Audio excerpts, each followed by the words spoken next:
The meeting is now live.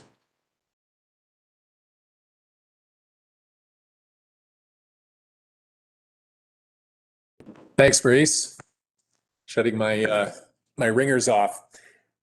All right, it is 7 o'clock, and I would like to call this regular meeting of Kimberley City Council for July 12th, held here on the homelands of the Ktunaxa peoples, to order. First order of business tonight is the ministerial order, which we are still under, to allow staff, council, and/or the public to be able to participate online. Mover, please. Thank you, Councillor Kiddo. Councillor Dallum seconds. All those in favor? That motion is carried. All right, we have two items at least tonight. Maurice, is it just these two items? It is just these two items related to the UBCM convention. All right. We'll deal with these two late items under new business at the end of the new business section, if that's okay with everybody. All right, excellent. Given those late items, could I have a mover to adopt the agenda? Councillor Goodwin, thank you. Councillor Oakley seconds. All those in favor? The motion is carried. All right, next up, we have the adoption of the the minutes of the regular meeting of council held on June the 28th. Councillor Dallum moves and Councillor McBain seconds. All those in favor? That motion is carried. All right, first up, we have bylaws for consideration. And first on the agenda is the zoning amendment, bylaw 2695, which pertains to Purcell Collegiate. And the motion on the table is that council approve first and second reading of the bylaw, and that and further that an electronic public hearing be set for the regular meeting of council on Monday, August the 16th. Councillor Dallum moves. Councillor McBain seconds. Any discussion? Go ahead, Darryl. I just have a couple of clarification questions. So first of all, the number two, the electronic public hearing. It's probably a question for Maurice, maybe, or Scott, I'm not sure. Because it's August 16th, is there, we getting close to having a non-electronic public meeting process, or is there anything that we can have in person now? Is that possible? I'm just wondering when this is going to change. Yeah, it's going to change within 90 days of July 1st. Okay. So we've got a couple months to figure it out. Okay. Hard to say about the public hearing. We are talking about it as staff. Some concerns are maximum numbers allowed in this room, that sort of thing. Okay. So it might be better to have a public hearing. So we will put our heads to that starting. Yeah, no, I just wondering after this meeting. Wondering about what the process is. My second question was. Hang on a second, Darryl. So with regard to that, yeah. So just to expand, I want to clarify. So within that 90 days, we make the call to have people back here. But it's my understanding that the rules now have been changed to allow for electronic participation outside of the ministerial order. Right. Is that correct? Yeah. Okay. So our procedure bylaw would need an amendment. It could be that we do public hearings electronically going forward, and that may be more convenient for the public. Right.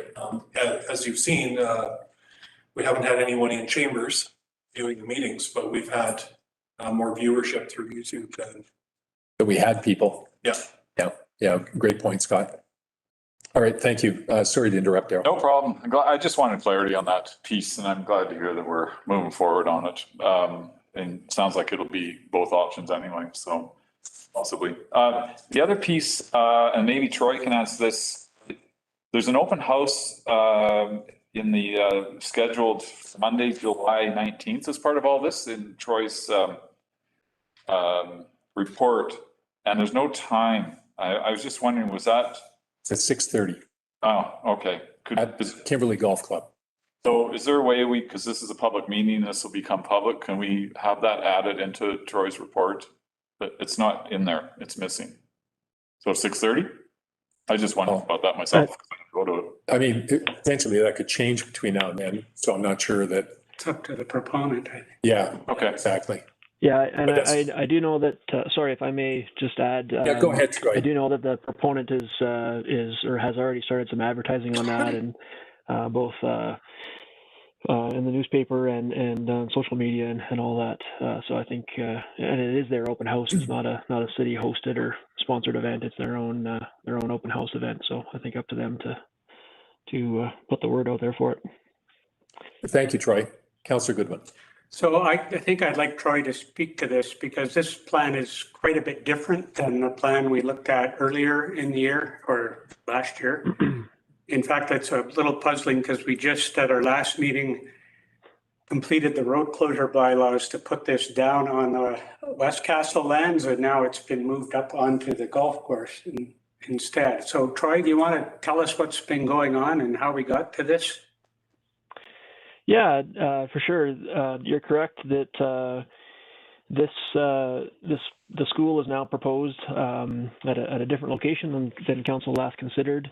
But I would say it's back to kind of the initial location that was presented or considered at the time of, or initially as part of the previous OCP amendment anyway. So the school now is proposed entirely on portions of the golf course property. It's owned by Purcell International. There just had been some change of plan. I can perhaps let the proponents speak to the reasons for changing that, but they've decided to switch back to this golf course location. At the last meeting, there was completion of those road closure bylaws that serve this current proposed location, as well as tidying up the road closures and dedications that have long been proposed at the other site. We do anticipate that there will be a different development proposal, perhaps in the next couple months or so, coming before council for redevelopment of those lands, not for school, but more residential in nature. And that road closure and road dedication there will will suit that plan as well. So we want to continue to move forward on those pieces and the land assembly in each case there. But back to this proposal, I think largely the general concept is very similar in terms of the scale of the initial phase one for up to 150 students. They've caused them to redesign the whole facility in a sense, different layout, different reconfiguration of space to better suit the change of site. And some of the initial plans there are attached. We are at the same time also considering a development permit application for this campus facility, and they're like I said, keen to move forward at this different location here. So back in November of 2019, council adopted an amendment to the OCP to change the land use plan to redesignate this subject property as well as the other location closer to Mark Creek to allow for change of development there. This zoning amendment here would apply the revised CD7 zoning regulations to this property that would allow for consideration of the development permit, and allow for development of that school to proceed if the zoning is approved. Thank you, Troy. Further? Councillor Goodman. Yeah, so just to be clear, Troy, the document that it came with the drawings talks about phase one and phase two. And phase one is 10 acres and phase two is another 30 acres south of phase one. So we're talking today about just phase one being rezoned, is that correct? That's correct. And just to add to some of the potential confusion, this phase or this zoning amendment here would apply to a land base that's larger than what's proposed under phase one. So actually part of phase two could be considered on this zoned lands, or this land proposed to be zoned under this bylaw. But more than likely prior to phase two proceeding, when and if or whenever that is, there'll be an additional zoning change to apply the same zoning to a further expanded area, and there'll be other information coming on that down the road, and perhaps some of that information available at the open house already. Okay, and Troy, in this proposal they're talking about, it looks like after phase 2, a maximum of around 300 students, which is about half of what the original proposal was. I think it was up to 700 in the original. Is that your understanding? You know, I'd have to look back. I'm pretty sure when council last considered the zoning change on the other site, I believe it was similar, that there were an initial intake of 150 and up to 300 initially, but perhaps it's perhaps more in further phase. Early discussions with the school, when it was in the concept stage, talked about up to 450 at build out. That number was the one that was used most often. Okay. Some conversations rounded it up to 500, but 450 was the initial conversation. Yeah. I remember a higher number, but. Go ahead, Darryl. So I have a question that you may be able to answer, Mr. Mayor, on this. So in Purcell's Collegiate's statement here, and I'll quote it, it says, Purcell Collegiate Institute partnership with Acom community distinguishes the school as a learning opportunity for students and elevates it as a social impact incubator and economic development generator in support of the truth and reconciliation process and as a lighthouse project towards a decolonized future. So is there, because of that statement, it makes me wonder, is there a process involved here with Purcell and the city and Acom? Is the city in discussion with them about anything? No, they are discussing their plans directly with Acom. Okay.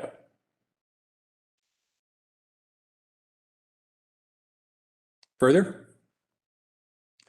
All right, hearing no further questions, we'll call the question.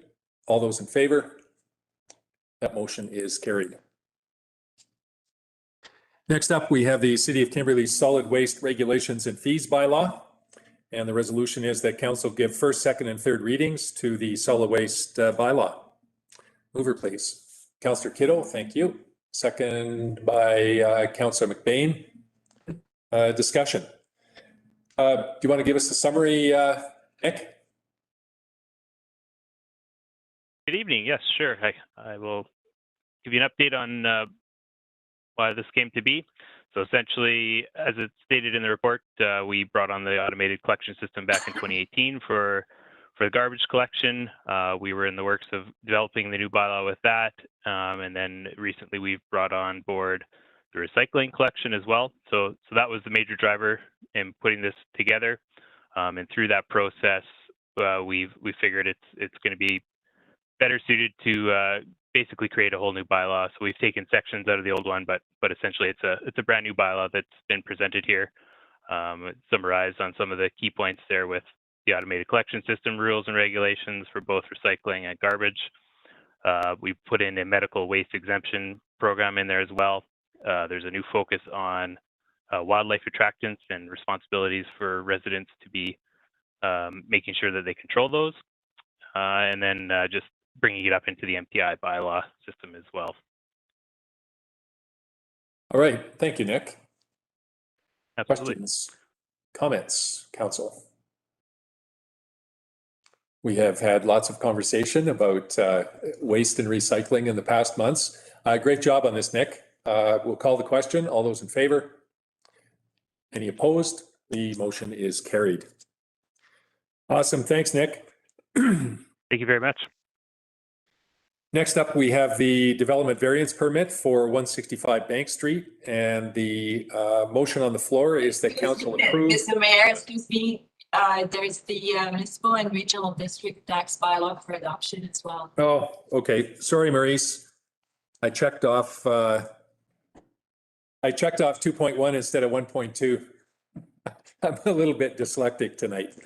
Okay, we will take a step back and deal with municipal regional district tax, better known as MRDT, consideration for adoption. And the motion on the floor is that council adopt the MRDT bylaw number 2693, 2021. Councillor Goodwin moves, Councillor Kiddo seconds. Discussion. Jim, there's a fairly self-explanatory and detailed report that has been supplied with this. However, are there any further comments that should be made? Jim is not on the call tonight. Okay. I can only see the one bar on who's there. Scott, anybody, would you like to take a stab at a bit of a summary? I'll be the deputy CFO tonight. Awesome. So a lot of talk about renewing the MRDT. The attempt to move to 3% was not looking to be successful. So this is a renewal of the 2% taxation on accommodations for the next 5-year period. So it's actually expiring the current version. So I need to renew in any event. It needed to be renewed. Yeah. Okay, cool. 2% tax collected on all accommodation. The vast majority of which, all of which goes into Tourism Kimberley, and the vast majority of which is used for marketing. All right. Any comments, Council? Go ahead, Darryl. One question. So when you try in the future, after this is probably approved, you try to go up to, say, for 3%, for example, is it going to change in terms of who can, push back on that? So it's embedded in legislation that the accommodators, the 51% of accommodators and 51% of accommodation is required in order to move to the 3%. If you have an accommodator that has more than 51% of the accommodation, they have the ability to veto basically that change, which is what's happened here. I am hopeful that next year, when this application comes through again, that we will be in a position to have all of the accommodators on board. But because it's embedded in legislation, it's not likely to change. I did have a conversation with the ministry with regard to the issue that's come up. They were quite surprised because this was a unique event within the 14 resort municipalities. This had not come up before. And as one of the smaller municipalities, we're in a position where there is a single accommodator that in fact can, basically hold, the Tourism Kimberley Board hostage for their position. They are aware of it, but it's unlikely to change in the short term. Long-winded answer to you. Yeah. No, thank you for that. Can I just ask a part B to that? What's the benefit to going to 3 for them? Well, there's no benefit. The benefit is additional marketing money, to market Kimberley and with that accommodation. That's where the benefit is, but that's where the benefit of the 2% is as well. And the accommodators don't have a choice. Once again, this is a tax, a provincial tax, that's part of the PST Act that is collected in order to allow the destination marketing organizations to have money to market the communities. And so it is a bit of an anomaly that goes back to 2007 when the power was basically given to accommodators of the day. And I think most would agree that the model has morphed considerably since that point in time, and that it would behoove the DMO board to have the say, the overall board, which is a compilation of all of the stakeholders in the community, to have a say on exactly, taxation and other decisions, just like other decisions that the board makes. But at this point in time, as I said, it's embedded in legislation, which gives us really no options at this point. As I said, I'm hopeful that the accommodator in question next year, and we can apply each year, I believe, Scott, correct? When we apply for this next year, we'll be in a much better frame of mind to support the initiative, and hopefully we'll be able to go ahead with it. It basically means in the neighborhood of $60,000 additional marketing money for the DMO. Thanks for that update. Yeah, thank you for the question. Okay, hearing no further, we'll call the question. All those in favor? That motion is carried. By the way, the referral, which has to go through the regional district, was approved by the RD board on Friday. So pretty much all of the hoops that we have to jump through with respect to referrals, I think are in place. So Jim should be able to move this forward without too much difficulty. Okay, next up, we have the development variance permit for 165 Bank Street. And the motion on the floor is that council approve development variance 2021-007 as shown in the agenda. So this is resolution for approval. Mover, please. Councillor Goodwin moves and Councillor Dallum seconds. Any further discussion on this? I think the report was fairly self-explanatory. Was there anything you wanted to add, Troy, that hasn't been said?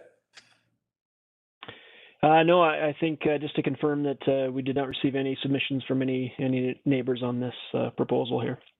Recommending All right, approval. awesome. Thank you for that. So hearing no further questions, we'll call the question. All those in favor?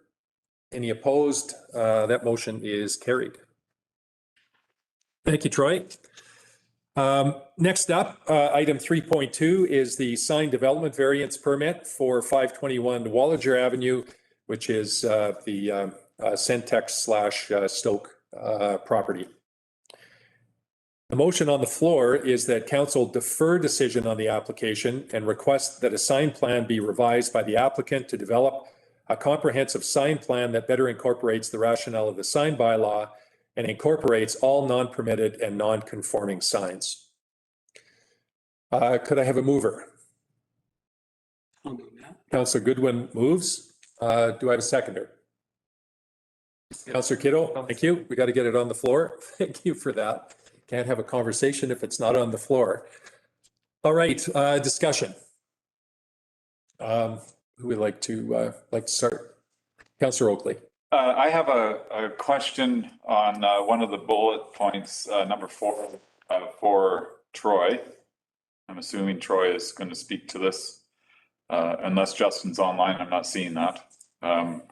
Anyway, the fourth bullet on the proposed variances, section 6.8, to increase the structure area allowed for a freestanding changeable copy sign in the setback area from 4 square meters to 6.9 square meters, and to decrease the landscaped area for a freestanding sign from 13.4 square meters to 0 square meters. So I just want clarity on what that's all about.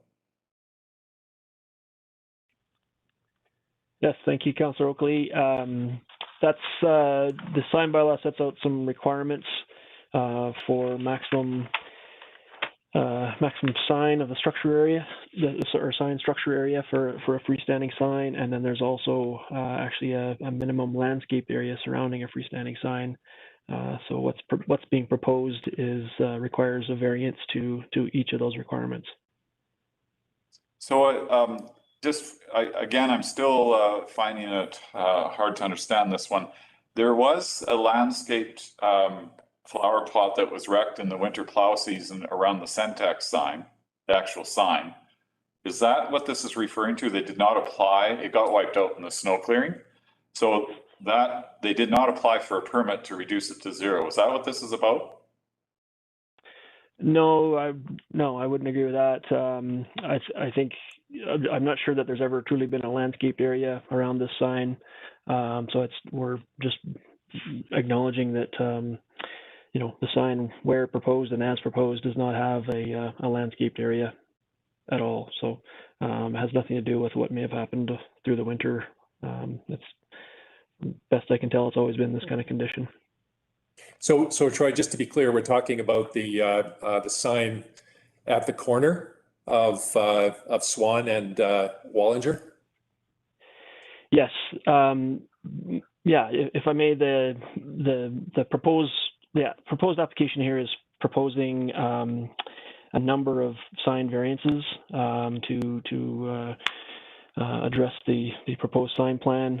So one aspect of that is the existing changeable copy sign that's been on site for quite a while. There's a couple of variances that apply to that particular sign. And then there's also some variances proposed for the number of overall signs on the building, the area for the combined area for those number of signs. and as well as to increase the number of freestanding signs as well. So multiple variances being proposed. It's a bit of an unusual one where normally we try to have if there's aspects of an application that we don't feel we can support or that are as in our view kind of stretching too far from what the expectations are in the sign bylaw, we'll normally try to work with the applicant to have the sign plan revised to bring it closer to compliance. In this particular case, we do, we agree that consideration of some variances is certainly warranted. There's a lot going on that site. It's a busy site. But it also has really good visibility, it's I think pretty clear to most what's going on in the site in terms of the mix of uses there, and we just feel that the extent and number of variances being proposed is more than we're comfortable recommending, and rather than recommend outright refusal and cause increased cost and more time to the applicant, we're asking council to defer decision on this and kind of confirm that we want the sign plan revised, and we can probably come back to probably the next meeting and hopefully have a more approvable sign plan for you to consider. Further? I still don't understand what the fourth bullet is. I find it, maybe somebody else can explain it to me. I'm just. Councillor McBain. I lived in the States, so I'm used to signs, I guess. So like I'm kind of wondering I don't want to lighten the situation, but I'm kind of like wondering what the big deal is here. And I guess, Troy, I'm curious to know where we're trying to get to here. Like we're trying to what would make us happy? I'm a little bit confused at that last section as well that Daryl pointed out. So I don't know. It's yeah. I just where we want to get to here. Yeah. So well, I mean, I'll take one more crack at that. I apologize if I'm not explaining that, but sorry. That's okay. The sign, the size of the sign that's proposed, and they are just to be clear, they are proposing to increase the size of that sign by adding additional signage to it. So that's part of what's triggering the requirement to vary or to allow for a larger sign than what the bylaw allows. There's a related aspect of that the bylaw does require a landscaped area surrounding a freestanding sign, and in this case there's zero. They could propose to add a small landscaped area there to that sign. I wouldn't say that that's our biggest hang-up by any means. I think we're I think we're trying to look at the site as a whole in the context of the site and the proposal. And we just feel that the extent and the number and scale of signage is more than we're comfortable recommending council approve. As an example, there's a number of fascia signs proposed that with a combined area of over 9 square meters, and the bylaw allows for under 3 square meters. So it's 3 to 4 times what would be normally allowed in the bylaw. We try not to say, well, we'll allow a certain percentage over or support a certain percentage over, but 3 to 4 times as much sign area we think is excessive. So maybe it's maybe twice as much or something is more in the approvable round. But again, I think what we're encouraging the applicant to do is reconsider the overall plan and try to reduce the scale and extent of variances. And I think certainly we could agree to meet in the middle there somewhere and support something that's of a revised nature. Okay, thanks, Troy. Sorry for the question. Councillor Kittle. Okay.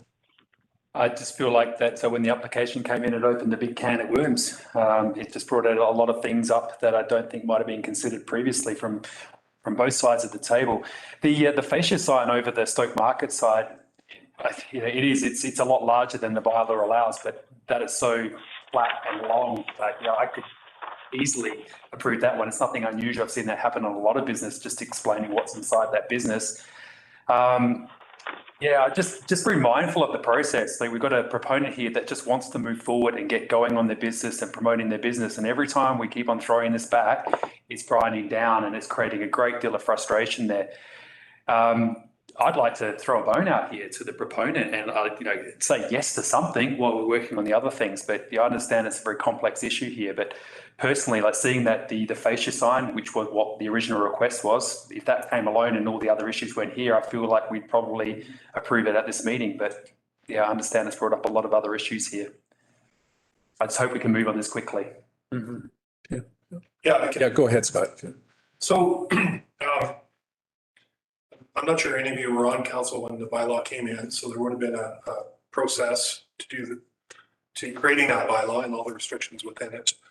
And basically what staff are doing is pointing out, like they would for any variance meeting, here's all the variances from the bylaw.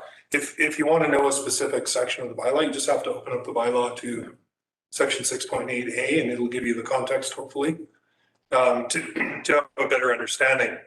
But I think what staff are saying is the sum of these variances is too large for them to get behind recommendation to recommend approval of the variance.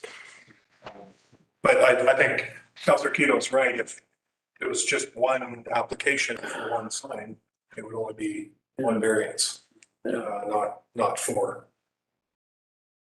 Councillor Oakley? I did go through the bylaw. Okay. I did open it up. Okay. I didn't understand it. I found it ridiculous to read. And actually I support the bylaw because we need to have a bylaw as a baseline where you trigger conversations. And I think in this situation, that we need somebody to interpret this bylaw to me and to the proponent to understand this a little bit better.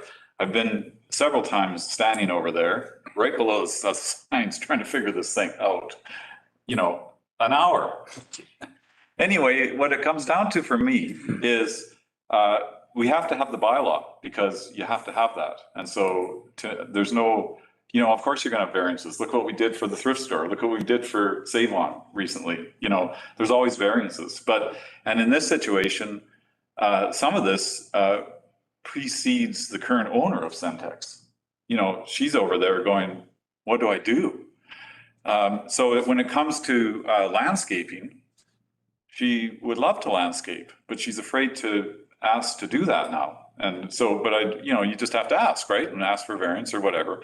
I think in this situation, I'd rather see we support the variance in this situation. Really what this is all about is the banners, the fascia banners. I mean, that's really all the proponents after here. But I would support not deferring this. I mean, I know that's the motion that we're going to be voting on. I'd rather see this move forward and just deal with this. It's, get the banners going. The proponent has got, when I went over there today and she gave me some history, they have a major, renovation plan, which will also trigger more requests and working with planning to sort out signage again. But that's years down the road. So. Councillor McBain. Yeah, and I'm kind of with you in some regard, Daryl, but at the same time, if we do have a bylaw in place, we do have to try to work within it as reasonably as we possibly can. So I'm with you. I'm kind of torn. Like I'd like to see this business be successful, and well, they are successful, but getting things done. But at the same time, if we have something in place, I think we should at least, try to make the best effort to have a better compromise that the staff is comfortable with. So, Councillor, good points. I don't string there. Yeah, I agree with Councillor Oakley. We need a bylaw. Whether the wording of our bylaw needs review every decade or two, I don't know. I think these are matters to some extent of taste, and how you design a bylaw is based on what people think is attractive and all of that. But I would also point out that we've been trying to apply this bylaw to every other business in Kimberley. And if we have too many variances and they're too big and we let them go, then there could well be other businesses in Kimberley that go, hey, wait a minute, I did this and this to fit into this. So I guess I would still support a deferral and hope we can work through this and come up with a compromise that works for everybody. Councillor Dallin, then Councillor McBain. So I'm seeing out of the 6 requests, well, 1 is already approved, but the other 5, there's only 1 that is non-existent at this point, right? So deferral to me seems, albeit challenging, something that's reasonable to work on this. I'm glad that we can work on this, and I think that we should be moving forward. It's already been noted, there are an incredible number of variances already, not, within the sign bylaw as well, everything from the backlit sign at the realty office, So the only question I'm seeing in this really is the fascia signage, which I can understand the rationale of the larger font, which leads to 3 times the surface area. So I think right now we are kind of in a position where we need to defer this, even though I would like to see it move forward. Councillor McBain. Yeah, and I'm just looking at our calendar, Troy. The next meeting that we have is a month away, right? Give or take. Do we feel that we could reach resolution by that time? I should hope so. Troy? Well, I would sure hope so. Yeah, I mean that's really, I think, as easy as a few days away from coming up with a revised plan, I think. But it is unfortunate that there's so few meetings through the summer in this case. Otherwise, it's nice to have the extra time in between. Yeah, I think that should be more than sufficient time. If council supports the deferral, and we can certainly work with the applicant to have the sign plan revised. Okay.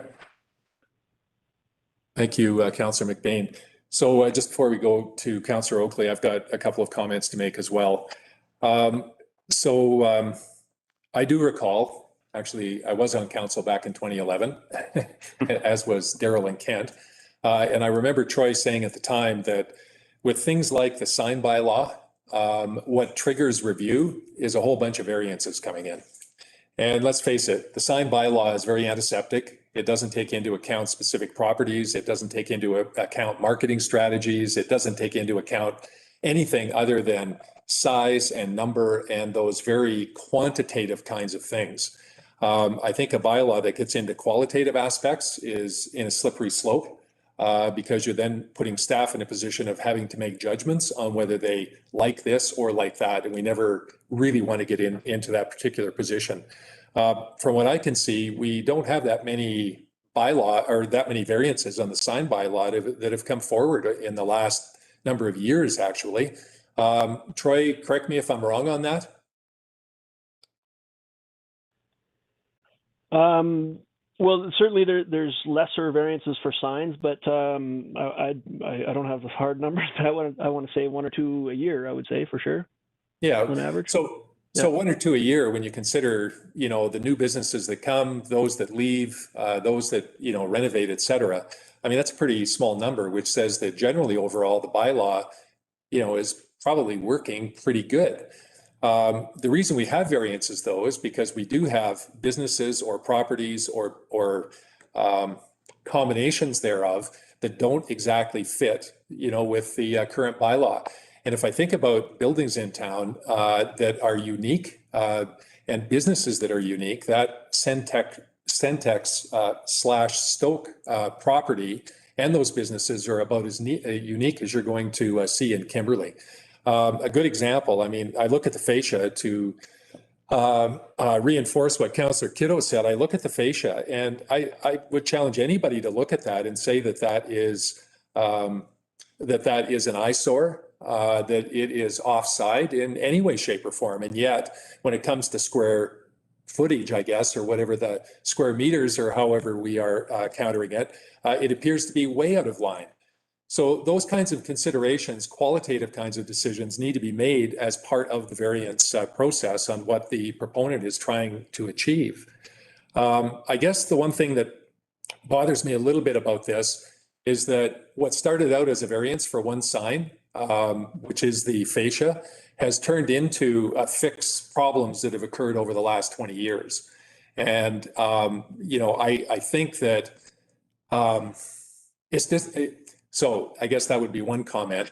Having talked to both staff and, the business owners on this, they're not that far away.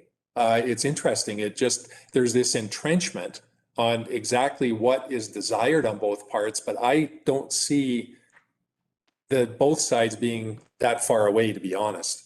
When things are close like that, I normally side with the business. And the reason I do that is because they represent not just products that people in Kimberley buy and help make it a vibrant business community, but it means jobs and it means taxes and all kinds of positive things for the city. And those are really important considerations that both staff and council need to take into consideration when we are looking at what a business is trying to do in town.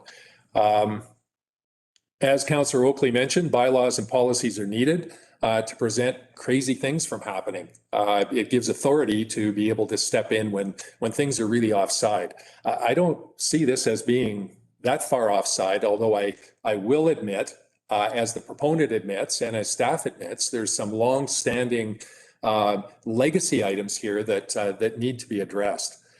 I'm not in favor of deferral. What I would like to see is for this as the option that was presented in the report, I'd like to see this go to neighbors, which the variance needs to do to get feedback from the neighbors. That's going. Our next meeting is August the 14th, so we basically have a month between now and then. And in addition to the feedback from the neighbors, that month I would challenge both the owners of the business and our staff to get together. You're close. Work it out between now and the 14th of the month and come back on the 14th with something that we can all cheer.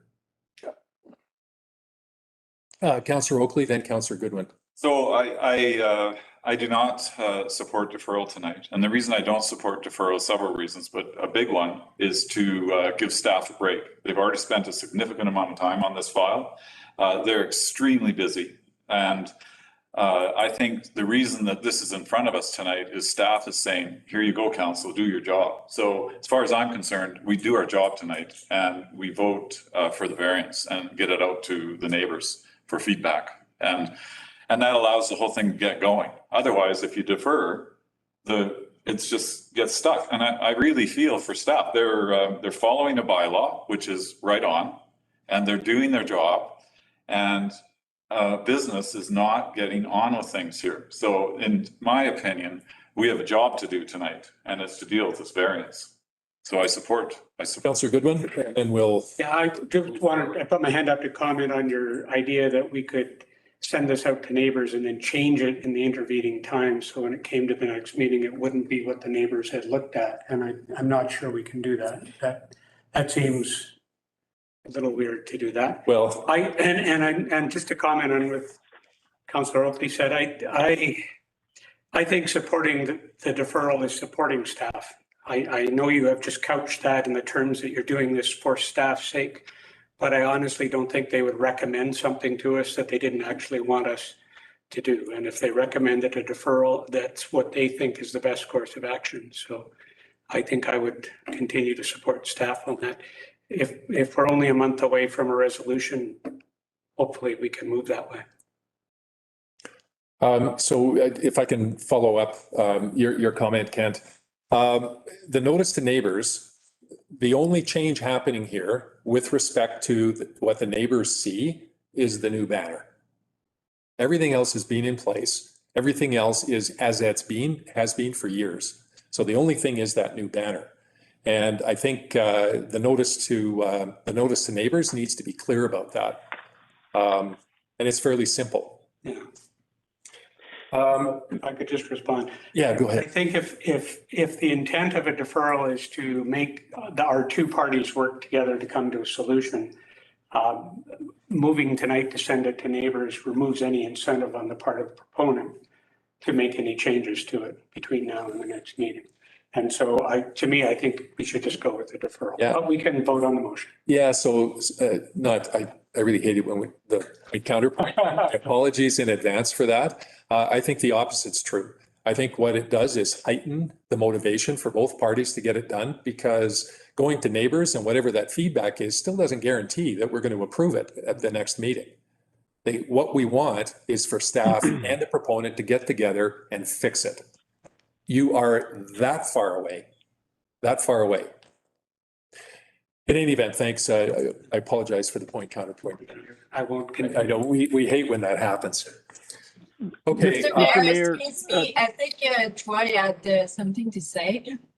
okay, go ahead, Troy. Didn't see your hand. Yeah, sorry. Yeah, I just want to clarify one point. If I understand your comment earlier, if council chooses to move forward here and direct staff to issue notice to the neighbors of the variances as laid out here, you're correct on the point that we may very well be able to work with the applicants and have them come up with a revised plan. But once council sets us moving forward with the notice as written, and if there is a change proposed to the sign plan, it does require a revision of the resolution of council and re-notification of neighbors of the revised or if it's reduced or increased variances, any revision there. So council can't change those variances prior to the decision point at a next meeting.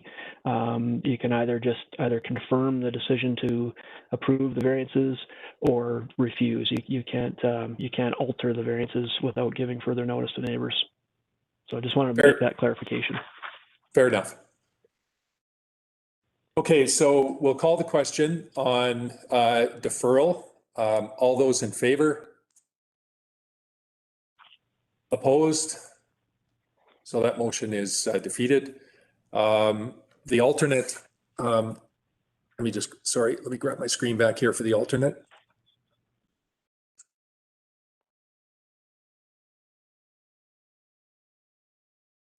So the alternate was to issue notice to neighbors. And I guess I would ask Troy, on the notice to neighbors, I think we need to differentiate between old and long-standing that already exists with the addition of the banner, which is new, so that it's very clear to neighbors that there aren't a half a dozen things that they're trying to do that are new. I think it's important to communicate that. So I would just comment that's what we're trying to do, or I think what we've done here is to point out what variances are required to, if council wants to approve the sign plan as proposed, then those are the variances that are required. There is a change to the existing freestanding sign. Because they're adding signage to that. So if council wants to do that, then that has to be included. And we're only acknowledging the bylaw regulations that are applicable in this case. So like I said, there's multiple variances from what is seemingly a rather simple plan, but the number and the extent and the scale of signs exceeds what the bylaw would allow. So that's why there's so many variances listed there. Okay, fair enough. Will the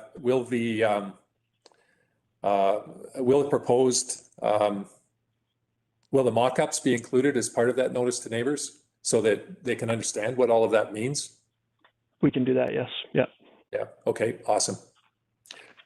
Okay, so the motion on the floor then is, or that we need to put on the floor. Go ahead, Councillor Oakley. I'll move it. So Councillor Oakley moves notice to neighbors. Councillor McBain seconds. Any further discussion? All those in favor? Right, that motion is carried. All right, thank you for that robust discussion. And Troy, thanks to you and Justin for all of the work that you put into this as well. We are so close to the finish line. let's get it there. Okay, next up, we have the second quarter under new business. We have the second quarter building report. Move receipt. Councillor Kiddo, thank you. And Councillor McBain seconds. He made eye contact. Thank you, Councillor McBain. Discussion. Do you want to make some comments, Troy? Because I know the building report represents what has actually been applied, not necessarily what's in the queue. Could you kind of give us a sense for the broader activity? Yeah, so the quarterly building report is a reflection of the permits that have been applied for and issued.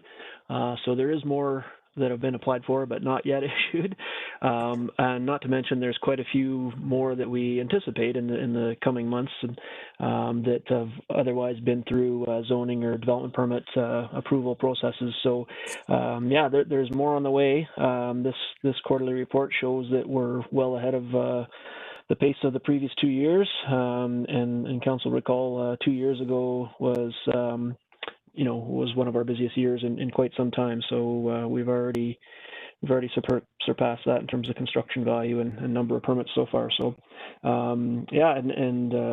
we're fortunate now. We're up to full complement on our expanded staff. So thanks to council very much for your support in the budget and everything to allow that to happen. So we have a new planner.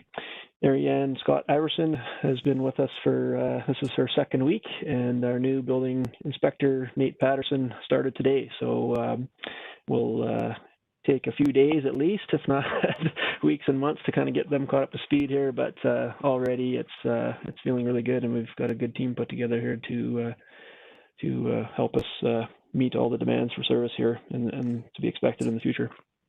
That's awesome, Troy. I met Nate this morning, and Lindsay was ushering him around and introducing him to everybody at City Hall, and he had that deer eyes in the headlights look, which I'm sure he'll get over very quickly. Weeks, yeah, and Andy was salivating. Yeah, he was a happy boy today. Yeah, awesome. So just to kind of build on what Troy had said, 2019, which was kind of our biggest year since the build out of the resort, on a year-to-date basis, we were at 13 million, and we're sitting at just about 16 million so far this year. And correct me if I'm wrong, Troy, we still don't really have any large projects in that 15 million, or is there any? What is the largest project in there? Oh, yeah, I got me off guard on that one. That's largely, the bigger ticket ones there are new homes. There's some multi-unit buildings in there, I think. There's a few permits for new multi-unit buildings as well. So some duplexes, some single-family homes. It's quite the collection. But yeah, there's quite a few, I would say, larger projects that have, for example, the Central and Watkins project, 49 Deer Park, they have development permit approval, and we're hoping to see some building permits on that. That'll be multiple permits there over the next few years. And there's still some other multifamily residential, and hopefully many more to come to try to meet some of the housing needs identified in our housing needs report that council has seen there a couple meetings ago. We should see, it should be a very good year overall, I think, even if if for some reason it does slow down here a bit in the latter half of the year. Yeah, awesome, Troy. I will, pass on to both you as well as the balance of the planning staff. I get nothing in talking with a lot of the developers and builders. I get nothing but really positive reinforcement on the work that you guys are doing, and thank you for that. It's a big part of what makes the community what it is being able to process and get people who want to live here living here. So thank you for all the great work to you and the staff. Thank you very much. Okay, next up, we have the Canada Community Revitalization Fund grant application. And the resolution is that council directs staff to develop and submit the grant application. And this is for the revitalization of the main Purcell parking lot located on a Ross Street between Wallinger and Kimberley Avenue. Councillor McBain enthusiastically endorses, moves, and Councillor seconds. Any discussion on this? Go ahead, Daryl. I don't know if Pam is on here. I see her up there. I was just curious what the substrate would be. I can't find out just in the backgrounder here. It would be for these paths. Any idea? Is it paved? Sorry, did you mean for the second application? You're on the next one, I think, aren't you? Did you mean the pathway, for the British Columbia Active Transportation Infrastructure? Yeah. Is that gravel? I'm not sure. That's definitely a question for Chris. So we're on the Oh, okay. we're on the grant app for the parking lot. Oh, okay. Sorry. Yep. Oh. Just curious. I'm getting ahead of myself there. Yeah. Kind of want to know. Any comments at all on this one, Pam? Seems fairly straightforward, and hopefully second time is a charm. Hopefully the second time's a charm. This was unsuccessful project that we put forward in the SARAP round of grant applications many months ago, and it seems to be a great fit for this application. So we're gonna give it a go if that works for you. Awesome. Further comments? Call the question. All those in favor? Excuse me, Mr. Mayor, the sound cut out when you said who was the seconder for that motion. Was it Councillor Oakley? Good. Goodwin? It was Councillor Goodwin. I seconded, yeah. Thank you. Yep, no problem. Me. Did we call the question on that? Yes. Yeah, we Okay. voted. Are you good, Maurice? Good. We voted yes. The motion's carried. The motion is carried. Thank you. Correct. Are you ready, Daryl? Yeah, now we can find. Is it gravel? Next up, we have the British Columbia Active Transportation Infrastructure Grant, and that again is that council directs staff to develop and submit the grant application.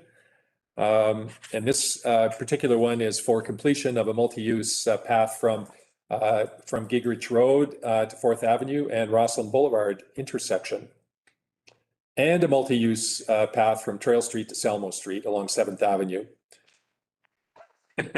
Are you moving? Yeah. Then let me finish the resolution and then we can move. This is a multi pathway grant application that's going in. We've had a lot of feedback from folks about Lindsay Park School and safety with sidewalks or lack thereof, and this is going to be a big step in helping to make that a lot safer. So, over, Councillor Dallum and Councillor McBain seconds. Do we have any further conversation about this? Councillor Oakley?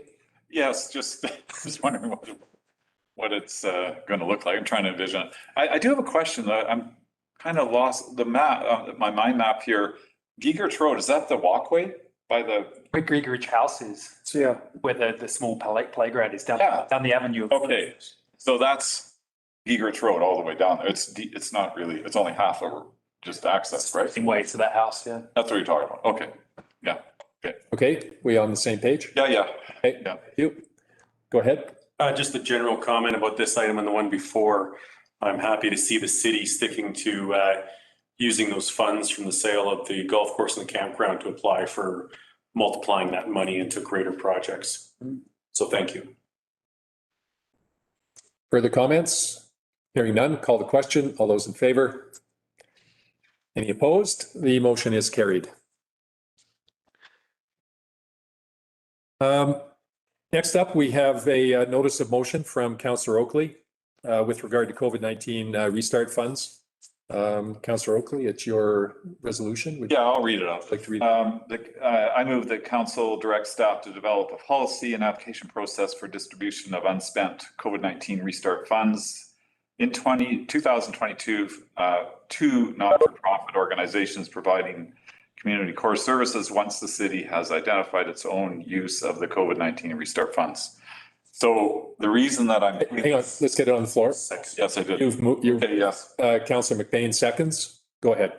thank you. Sorry for getting straight away there. No problem. It's just, to me, it's just it's almost a housekeeping item as far as I'm concerned. The city has, I spoke to a corporate officer, I spoke to the mayor, I spoke to the city manager, and I spoke with the chief financial officer on this issue. And the feedback that I got in asking around and discussing this was just to not be rushed to disperse funds, but to make sure the city managers have time to apply and use these funds. And some of it might, the process for some managers to get applications in or develop a plan to use the funds might take a bit of time, which is why when I spoke to the chief financial officer, he mentioned that January 2022 would probably be a safe time that you've probably used this up, and then you can disperse the funds to nonprofits. That's all. I just think, bottom line from my perspective is city use it first and then disperse it after that. So I have no idea how much would be left over, but anyway, that's why I thought it should come forward with it. All right, comments, I Councillor. was just going to say, and I support the idea. I think it's a good idea. So at least it's there's a process. Yeah. So. Yeah, and I think that, the unforeseen are always the things that we worry about. And, I don't think any of us, including our senior managers, have a crystal ball clear enough to know, kind of what's hiding in the weeds. And it is important that we make sure that we, have money out of that pot to support staff in those things prior to dispersion. It Other means. level the playing field for anyone who might consider applying for that and what the process would be, so it's fair for all. All right. Yep. Further comment, Councillor Goodwin? Yeah, no, I think it's a very good idea to have a policy that basically defines what core services are, and also there are requirements of the funding itself that restrict how it can be spent, et cetera, and those can all be spelled out, and then everyone will know who we're looking at and how to apply and all of that, if there's money left. Further? All right, hearing no further, call the question. All those in favor? Any opposed? The motion is carried. Thanks for that, Councillor Oakley. Next up, we have the two late items prior to the check run. The first is the UBCM Convention Attendee Authorization.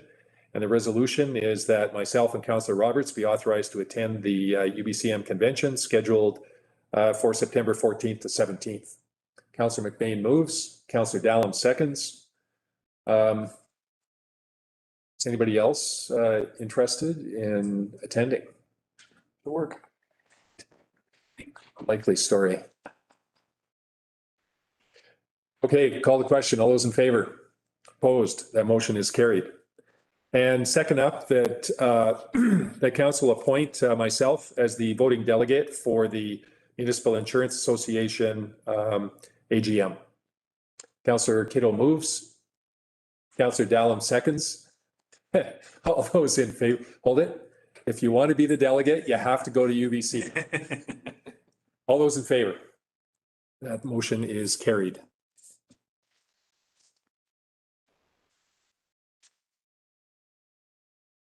All right, the check run. The resolution is that the check run in the amount of $240,783.10 be approved as paid. Mover, Councillor McBain, thank you. Councillor Goodwin seconds. Any comments or any non-routine items anybody wishes to ask about? All right, hearing none, we'll call the question. All those in favor? That motion is carried. All right, we have one item of correspondence. Move receipt, please. Councillor Kittle, thank you. And Councillor McBain seconds. Any discussion? Councillor Oakley? I move that this correspondence be forwarded to WildSafe coordinator for Kimberley. All right, do we have a seconder? Sure, that's great. Councillor Kittle, thank you. All those in favor? All right, motion carried. You know how we hate motions on the fly, Councillor Oakley? Although that is reasonably innocuous. Right. We have next up is question period. We'll call for comments from the general public with respect to anything contained in the meeting this evening. You can call 1-800-741-7180. And when prompted, the meeting number is 187-912-2893. And while we are waiting to see if we have any questions this evening, we'll run through councillor items. Councillor McBain.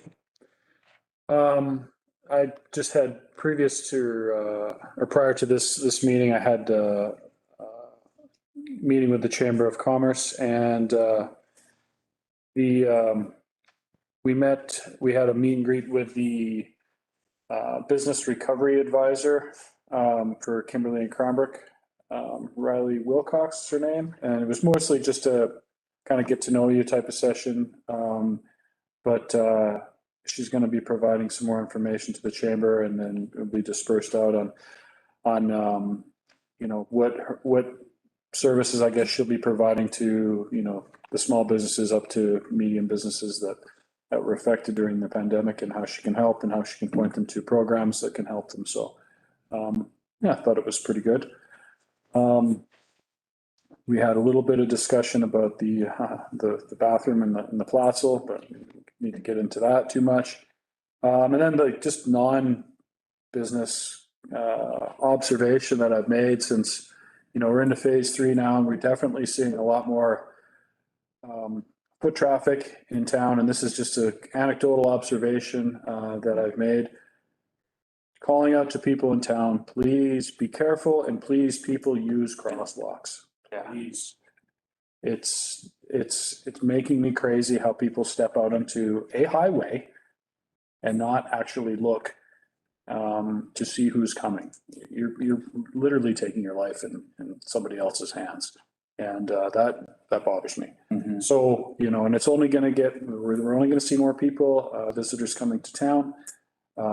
So drivers and pedestrians alike, just be mindful. All right, great advice. I know conversations with the Ministry of Transportation, one of the reasons why they don't like to see too many crosswalks is for the exact reason that it emboldens pedestrians, and too many pedestrians that don't look before they step into the intersection, and it's a serious issue. Thanks for bringing that. It's crazy when 5-year-olds are better than adults at doing that. That's normal. 80% of the time. 5-year-olds don't question anything. Just say, do it. Is that it? That's it, yeah. All right, thank you for that. Councillor Oakley? Just one point of clarity for, who was the lady is that a BC government employee? I think it's through BC. Yeah, I'm not sure who, I don't know the mechanisms of how. Oh, okay. I'm just curious. That's good to hear. Once I get the information, she's going to send out a blast to the chamber, and I can disperse it. Nice. Okay. Today was just kind of a bit formal. Yeah. All right. I'm just curious about that. It's nice to hear that, actually. Yeah, no, it was good. So I just have one item, phenomenal tour of the powerhouse on the former powerhouse, the restored powerhouse, the architecturally historical building in Kimberley that's 100 years old. We had a tour last week, and it's really remarkable. The window panes, the glass has all been done. Inside you could eat off the floor. It's so nice. It's just beautiful. I highly recommend people to get out to see that if they can. And I would like to ask Mr. Mayor if we could send a note of thanks to Bill Roberts. He spent his time there volunteering to take us through, and just to thank you to him. He has all the history. He's a walking encyclopedia, and he walked us through and spent time with us. You know, I just volunteered to do that, which I thought was really nice. So you can do that. To get a little thank you there. Anyway, those of you that haven't seen it yet, try to get up and have a look at that. It's a piece of history for Kimberley that's really beautiful shape now. Nice. Yeah. That's it, Mr. Mayor. Thank you, Darryl. Go ahead.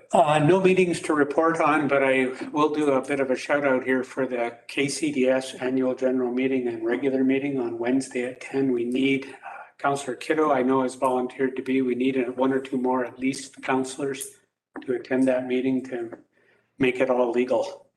So we will have an in-camera portion of that meeting to talk about the future of the KCDS and any transition or change that may be upcoming. So I will be there. okay. Is that enough, Kent? Pardon me? Is that enough if they're, Yes, but the more the merrier, because I have to work, but I, no, need be, I could probably. the more brains thinking about how this is going to work, what's going to happen it will be good. It's a virtual meeting, right? It's a Zoom meeting, yeah. Okay. Or WebEx or something. I'm not quite sure what it is. But yes, Okay. 10 o'clock Wednesday. Wednesday morning. And if you let Scott know, he'll pass it on to Craig. I don't know who's setting the meeting up, probably Craig, but Craig Hillman, the chair. The link, you mean? The link. Yeah. Okay. Thanks, Kent. Nigel. Nothing to report, just a complaint that all these great tours always happen when I'm at work. I was looking forward to seeing the pollution control, so can coordinate the calendars a little bit better next time. No, just joking. You play hooky? I can't. I wish. That's it. We'll take pictures. Thank you. Councillor Dallin. One meeting this month so far has been the Trail Society, who continue to maintain and build a trail network. Just a shout out, they've been doing excellent work. Looking at a January registration for virtual around the mountain for 2022. So that's in the works, along with lots of other stuff, but just a passionate group that is fundamentally exceptional. So it's nice to be a part of that. That's about all. All right. Thank you for that. I've got a couple of items to highlight. I did have an update meeting with Duncan McLeod from Purcell. This goes back about 10 days ago, I guess. And the meeting, the open house on the 19th was basically the message he was getting back, that all of the work that they've been doing today, the changes, they have an advisory board that they'll be announcing. It will be some really good stuff. It's being held at the Kimberley Golf Club on the 19th at 6:30. Scott and I met with Nisukan Joe Pierre last Monday, a week ago today. Had a conversation with Joe. Actually, it was a great conversation that lasted a couple of hours. They covered a whole range of topics and conversation. The purpose of the meeting was to just talk about things we can do to further the relationship between the city of Kimberley and ACUM. And it was, as I said, it was great. I don't think there's ever a meeting with Joe that's that's not top notch. There was a, as you know, kind of the ambulance changes to the ambulance system have been kind of making their way around social media and other places. There's work being done in the background. I've been working with and have met with our MLA as well as the mayors of Revelstoke and Golden. There's 22 communities that are impacted by these changes, of which we are 3. Because we're in Doug's constituency, he arranged for a meeting with Minister Dix. We had that meeting last Tuesday, and I guess I would say that the minister really came prepared to debate, our position, that we are seeing a decline in service. But by the time the meeting was over, both he and other folks that were in on that call, I think, understood fairly clearly what our position was and why we were concerned. So we had that particular meeting, and subsequent to that, the BC EHS has come back and asked for a deferral of the meeting that we were to have on July the 26th to the end of August, not with a specific date in mind. So what that tells me is there's a lot of discussion going on in the background. There's a lot of consideration happening. And, I think the case that we have in particular, I can't speak for the other communities, but the case that we have to maintain our 724 Alpha service here, I think is really strong. And we'll be continuing to push that over the coming weeks. The regional district meetings, really the only item of significance there from our point of view is the referral from the RDK for the MRDT, the 2% MRDT renewal, which was passed at that meeting. And that's pretty much it for now. There were lots of other smaller things, but those are the highlights. Busy times. These are really, really busy times in town, and I think for the most part, it's really positive. I think we're seeing the effects of people being isolated for 15 or 16 months. That social isolation. People are a little gnarly, to say the least, including us, each of us, I guess, truth be known. But at the end of the day, we've got a lot of positive things going on in town that, I think the majority of people recognize, and we're going to have a great summer and a great year. Okay, Maurice. We have no callers, Mr. Mayor. All right, excellent. Thank you. Thank you for manning the hotline. Much appreciated. That would be it, folks. Move to adjourn. Councillor Oakley, thank you. And Councillor McBain, seconds. All those in favor? Opposed? That motion is... No, let's keep That going. motion is carried. Thanks, folks. We'll see you on the 14th of August.